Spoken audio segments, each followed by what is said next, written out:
जय श्री महाकाल। आज हम बात करेंगे राहु देव के बारे में। कई बार हमने ये बात सुनी है कि जब भी हम कोई वीडियो देखते हैं या फिर किसी से बात करते हैं तो उनका केवल एक ही फॉर्मेट है कि राहु देव को टॉयलेट से जोड़ा गया है। राहु देव का संबंध केवल टॉयलेट से है, वॉशरूम से है।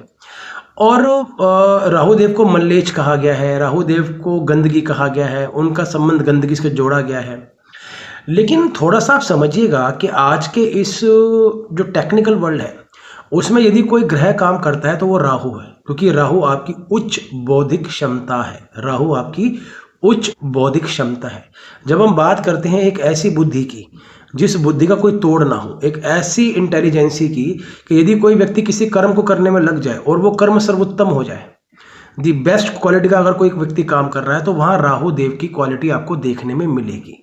क्योंकि राहु बुद्धि का एक वो पावरफुल स्तोत्र है, एक वो पावरफुल सोर्स है कि यदि किसी का राहु बहुत स्ट्रांग है और कहने की बुद्धि से जुड़ा हुआ है, अगर अच्छी एजुकेशन से जुड़ा हुआ है, तो ऐसा व्यक्ति अपनी फील्ड का मास्टर बनता है।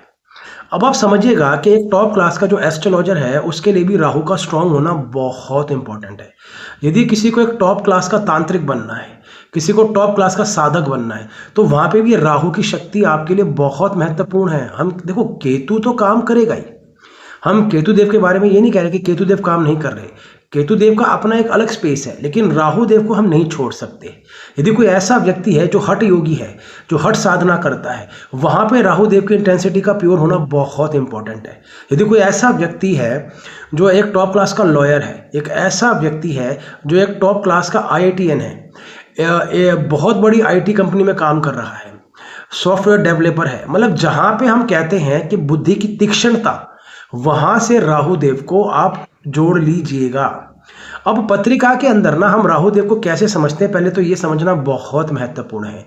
पहली बात तो हम जब भी एक बात बोलते हैं कि 3, 6, 10, 11वें भाव के अंदर राहु को उत्तम कहा गया है।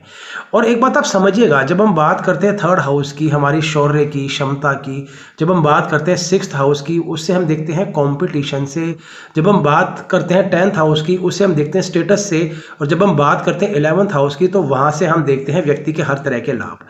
तो यहाँ पे जब राहु देव की प्लेसमेंट होती है तो ये लोगों से झगड़ता नहीं है, ये अपनी बौद्धिक क्षमता से हर तरह के कंपटीशन को जीतता है, पार करता है, और एक उच्चतम लेवल तक उस व्यक्ति को लेके जाते हैं जहां उसका लेवल होना चाहिए। तो राहु देव का सबसे पावरफुल सोर्स क्या है? Mental level. अब आप समझिएगा कि राहु देव को सर का हिस्सा कहा गया है। कई बार हम कहते हैं जब भी किसी की कुंडली में राहु देव विपरीत आर्थिक स्थिति में होते हैं कि आपके सर पे राहु सवार है, अर्थात आपको समझ में ही नहीं आ रहा कि आपको क्या करना चाहिए, कैसे करना चाहिए, किस तरह से आपको चीज़ों को बैलेंस करना चाहिए। लेकिन यदि कोई ऐसा व्यक्ति है जिसका राहु बहुत स्ट्रांग है, अगर पत्रिका में देखें तो उसकी प्लेसमेंट बहुत उत्तम है, तो आप यकीन मानिएगा ये एक ऐसा राहु होगा जो व्यक्ति को उच्चतम ऊंचाई तक लेके जाएगा। व्यक्ति के स्टेटस को मल्टीपली एनहेंस करने में जो क्षमता रखते हैं वो राहु देव रखते हैं। तो इसलिए मात्र टॉयलेट से जोड़ देना, गंदगी से जोड़ देना राहु को ठीक नहीं है। राहु की क्वालिटी को समझना बहुत इंपॉर्टेंट है। वैदिक शास्त्र के अनुसार राहु देव जिस भी घर में बैठते हैं, यदि केंद्र और कोण में बैठ जाते हैं और उनके जो अधिपति हैं वो भी केंद्र कोण से संबंध बना रहे हैं, शुभ ग्रहों से दृष्ट हैं, और जिस नक्षत्र में राहु बैठे हुए हैं उसके अधिपति भी यदि उत्तम हालात में है, तो ऐसे व्यक्ति की कुंडली में जब राहु की दशा आती है तो अनंत राजयोग देखने में मिलते हैं। बल्कि आप कई बार इस बात को समझिएगा कि व्यक्ति बोलेगा जब राहु की दशा आरंभ हुई तभी हमने उन्नति करी, उससे पहले हमारे ऐसे हालात नहीं थे। तो आज के इस समाज में जहां हम रह रहे हैं वहां राहु की उपयोगिता बहुत महत्वपूर्ण है। यदि कोई बच्चा रोबोटिक्स पढ़ रहा है, यदि कोई व्यक्ति ऐसी कोई नॉलेज ले रहा है जहां टेक्निकलिटीज बहुत ज़्यादा है, यदि कोई व्यक्ति ऐसी साधना करने जा रहा है जो साधना हर व्यक्ति के बस का नहीं है, कोई हठ योगी है, तो वहां राहु की इंटेंसिटी को आप समझिएगा कितनी पावरफुल है। तो मात्र राहु देव को गंदगी से जोड़ना ठीक नहीं है। यही एक ऐसी शक्ति है कि व्यक्ति को अनंत ऊंचाई तक लेके जा सकती है।